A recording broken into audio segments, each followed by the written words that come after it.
فوراً سوال کرتے مولانا اس کا ریفرنس کیا. اور ایسے لوگ بھی سوال کر لیتے ہیں کہ جن کو عربی کا ایک لفظ نہیں آتا. اب میں نے ریفرنس دے دیا بھائی فلاں کتاب ایک بہت مشکل سا نام عربی کا جلد پنجم صفحہ نمبر 304 پہ یہ لکھا ہوا.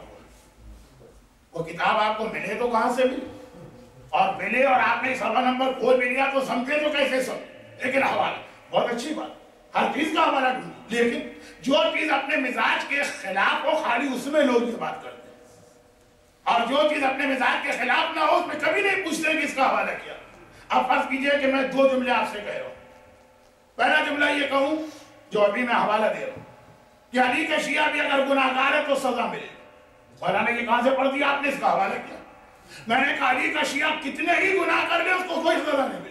کوئی پلٹ کے نہیں پوچھے گا کہاں سے پڑھ, حوالہ کون سی کتاب میں لکھا, صفحہ نمبر کیا ہے, نہیں. اس لیے ایک مزاج ہے ہماری قوم میں, یہ اچھی بات ہے. یہ جو بات سنتے ہیں اس کے بارے میں تحقیق کرتے ہیں, لیکن پھر ہر قسم کی چیزوں کے بارے میں تحقیق کریں. اب میں اس وقت قوم مقدسہ میں موجود, یا نجف اشرف میں موجود, یا لاہور کے دینی مراکز میں موجود, یا لکھنؤ کے مدرسے میں موجود, کسی کتاب کا حوالہ دے کے یہ حدیث پڑھو. تو وجہ ہے کہ میں اس حدیث کی اتنی تمیز باندھ رہا ہوں, جبکہ آپ حضرات کی تھکن کا مجھے اندازہ, اور میں خود بھی 1.5 گھنٹے کی مجلس پڑھ کے سیدھا آیا ہوں, لیکن کوئی وجہ, اور وہ بہت مختصر. اگر میں ان کتابوں کا حوالہ دے تو ہو سکتا ہے آپ خاموش ہو جائیں کہ میں مولانا نے ممبر میں بیٹھ کے حوالہ دیا صحیح دیا ہو, لیکن مجھے اطمینان نہیں ہوگا. ایسے حوالے کا کیا فائدہ جسے آپ چیک نہ کر سکیں. اب میں حوالہ پہ کیا دوں. آج کل سب سے زیادہ چلتی ہوئی چیز جس پہ لوگ اتنا یقین کرتے ہیں, اتنا خدا پہ بھی یقین نہیں کرتے, وہ یوٹیوب, انٹرنیٹ اور ویب سائٹس. گوگل میں فلاں چیز آ گئی ہے, بس یہ قرآن و حدیث سے زیادہ نہیں. میں کیوں کہتا ہوں یہ جملہ, میں اس لیے کہتا ہوں کہ مثلاً اسلام میں عورت کے لیے حجاب ہے, میں حجاب پڑھوں, لوگوں کو اتنا یقین نہیں آتا. میں داڑھی کے مسئلے پہ بات کروں, لوگوں کو اتنا یقین نہیں آتا. گانا اسلام میں حرام ہے, چاہے قرآن کی تلاوت یا نعت ہی کیوں نہ ہو, لوگوں کو یقین نہیں آتا. لیکن یوٹیوب میں اگر کوئی سا کسی قسم کی بات, ہمارے کسی مرجع کے خلاف کوئی ویڈیو چل رہی ہے, آنکھیں بند کر کے لوگ یقین کر رہے ہیں, یہ تو قرآن و حدیث ہے, یہ تو کبھی غلط بیانی کر ہی نہیں سکتا. تو اس لیے میں, اب یہ ایک الگ موضوع کہ ان چیزوں کے فوائد بھی ہیں, نقصانات بھی ہیں, خود بھی اور اپنے بچوں کو بھی نقصانات سے بچائیے. لیکن آج کی مجلس میں اتنا وقت کہاں, اب تو مجھے منزل مسائل پر آنا چاہیے. لیکن ایک حدیث پڑھ کے, اور وہ حدیث کا ریفرنس تقریباً تمام شیعہ حدیث کی کتابوں میں ہے, جو 4 جلدوں سے زیادہ کی کتاب ہے. لیکن مثلا کافی میں ہے, بہار الانوار میں ہے, صافی میں ہے, صافی نہیں, صافی لکھنے والے کی جو دوسری کتاب ہے وافی, یہ بڑی بڑی کتابیں ہیں. مگر یوٹیوب میں آپ جائیے, فاطمہ یا زہرا پہ کلک کریں, 10 پارٹ کی ایک اسپیچ آپ کو اس میں ملے گی, خاتون ذاکرہ. لیکن آغاز اس حدیث سے اور پورے حوالوں کے ساتھ, اور کتاب کے فوٹو اسٹیٹ پیجز جو لکھے, جو آپ کو خود آنکھوں سے بھی نظر آ سکتے. اب حدیث میں نے کہا میں وہ حوالہ دوں جس کو آپ آج رات کو ہی جا کے چیک کر سکتے ہیں. حدیث یہ کہ ایک عورت نے آ کر کہا کہ شہزادی میرے شوہر نے مجھے اس لیے بھجوایا کہ آپ سے ایک سوال کیا ہے. عظمت سیدہ کا قرآن کے بعد جو سب سے بڑا قصیدہ, ویسے سب سے پہلا قصیدہ قرآن پڑھنا, عظمت سیدہ کا قصیدہ قرآن نے پڑھا, اس کے بعد جو سب سے بڑا قصیدہ ہے اس کا نام ہے حدیث قصہ. میں نے تو خالی ہوں فاطمہ و ابوہا کا ایک جملہ کہا تھا, لیکن اول سے لے کے آخر تک یہ پوری حدیث قصہ عظمت سیدہ کا سب سے بڑا قصیدہ ہے جو سیدہ کے بابا نے ہم تک پہنچایا. پھر بعد میں خود خدا بھی فضائل سیدہ بیان کرنے میں شامل ہو گیا. مگر اس کے اندر آخر میں ایک لفظ آتا ہے, کبھی غور کیجئے, تھوڑا سا اشارہ میں کر رہا ہوں بس. ما ذکر خبرنا ھذا فی محفل من محافل اہل الارض وفیہ جمع من شیعتنا و محب. جہاں پہ ہمارے شیعہ جمع ہو اور محب جمع ہو, دونوں ایک چیز ہے کہ الگ الگ چیز؟ اگر ایک ہی چیز ہے تو 2 مرتبہ یہ کہنے کی کیا ضرورت, کیونکہ یہی لفظ آگے چل کر پھر آیا, وفیہ جمع من شیعتنا و محب وفیہ محموم للہ وفرج اللہ ہما. شیعہ اور محب یہ ایک ہی چیز ہے, تو 2 جگہ پہ ڈبل ذکر کرنے کی کیا ضرورت پیش ہے؟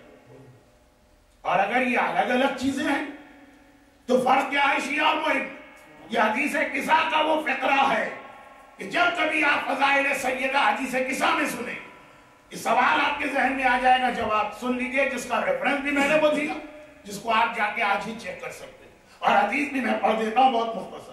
عورت آئی اور کہا کہ شہزادی میرے شوہر نے ایک سوال دے کے مجھے بھیجا، اور وہ سوال یہ ہے کہ کیا ہم آپ کے شیعہ ہیں؟ وہ اپنے بارے میں پوچھ رہا ہے مرد کہ کیا میں آپ کا شیعہ ہوں؟ دیکھیے آسان ترین تو اس کا جواب تھا یس یا نو، ایک لفظ میں کام چل جائے، یا کہہ دیتی ہاں ہے یا کہہ دیتی نہیں۔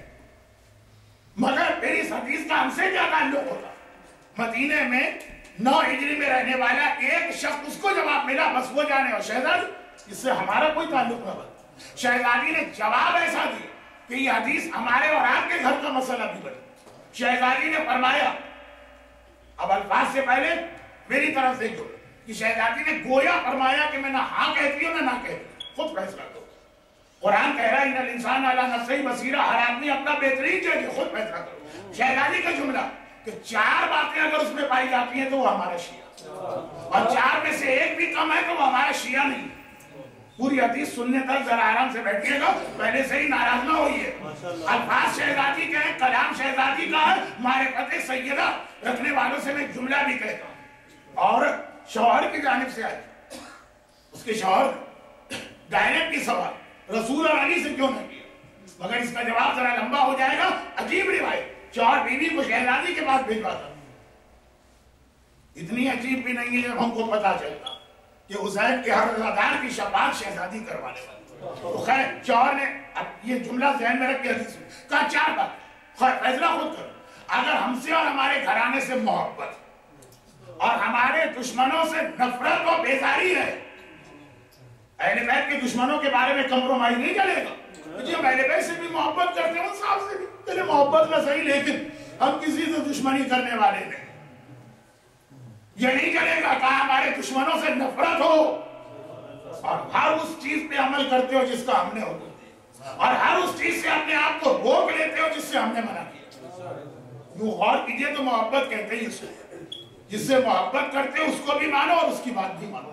شہزادی وضاحت کے ساتھ کا 4 چیز۔ اچھا عورت کا اپنا سوال تو تھا، وہ تو سمجھے ٹیپ ریکارڈر کی طرح تھی، جواب سنا یاد کیا گھر چلی گئی اور گویا الٹے قدموں واپس آئی اور کہا کہ شہزادی میں نے اپنے شوہر کو آپ کا جواب پہنچایا۔ میرا شوہر تو بیچارہ رونے لگا۔ گناہگاروں کی 2 قسمیں، ایک گناہگار ہے آپ اس کے سامنے گناہ بتائیں وہ غلطی مان لیتا، وہ رونے لگتا، وہ کوئی راستہ ڈھونڈتا ہے اس سے بچنے، یہ نجات یافتہ۔ ایک گناہگار کو غلطی بتائے وہ ضد میں آ جاتا، اگڑ جاتا، سرکشی کرنے لگتا، مختلف قسم کے بہانے بنا کر اپنے گناہ کو صحیح ثابت کرنے لگتا۔ جیسے ہماری خواتین حجاب کی بات ہوگی، ارے یہ والا حجاب اسلام میں نہیں ہے جو آپ لوگ بتاتے ہیں، یہ قرآن کے اندر وہ دل کا حجاب اصل ہوتا ہے اور آنکھ کا حجاب الگ اصل ہوتا ہے، اور ہر ایک تو ہمارا بھائی حجاب کرے تو کس سے کرے؟ تو اب یہ بات بہت لمبی ہو سکتی ہے، میں تو اتنے سمجھدار مجمع میں مجلس پڑھتے ہوئے مزہ محسوس کر رہا ہوں، کچھ باتیں میں آپ کے فہم پہ چھوڑتا ہوں۔ لیکن شوہر جو تھا وہ پہلی قسم کا رونے لگا، کہا کہ شہزادی پھر ایک بات بتائیں، پہلی 2 باتوں کے بارے میں تو میں قسم کھا کے کہہ سکتا ہوں کہ اس میں کوئی کمی نہیں، آپ کے گھرانے سے محبت، آپ کے دشمنوں سے دشمنی، میں قسم کھا کے کہہ سکتا ہوں اس میں ہم پوری۔ لیکن تیسری اور چوتھی بات، اس میں کبھی غلطی ہو ہی جاتی، کوئی گناہ ہو جاتا ہے، کوئی واجب چھوٹ جاتا ہے، تو اس کا مطلب یہ ہے کہ پھر ہم آپ کے شیعہ نہ رہے۔ آپ نے کہا شیعہ میں 4 باتیں ہوں، ہم میں تو 2 باتیں، اور اگر شیعہ نہ رہے تو آپ کے بابا نے مسجد میں بار بار کہا کہ یا علی انت وشیعتک هم الفائزون، علی تم اور تمہارے شیعہ ہی نجات پائیں گے۔ تو اگر ہم شیعہ نہ رہے تو اس کا مطلب یہ ہے کہ ہم کو نجات نہیں ملے، تو اب اس کا مطلب یہ ہوا کہ ہم آپ کو مان کر بھی کیا وہیں جائیں گے جہاں دشمنان اہل بیت جا رہے۔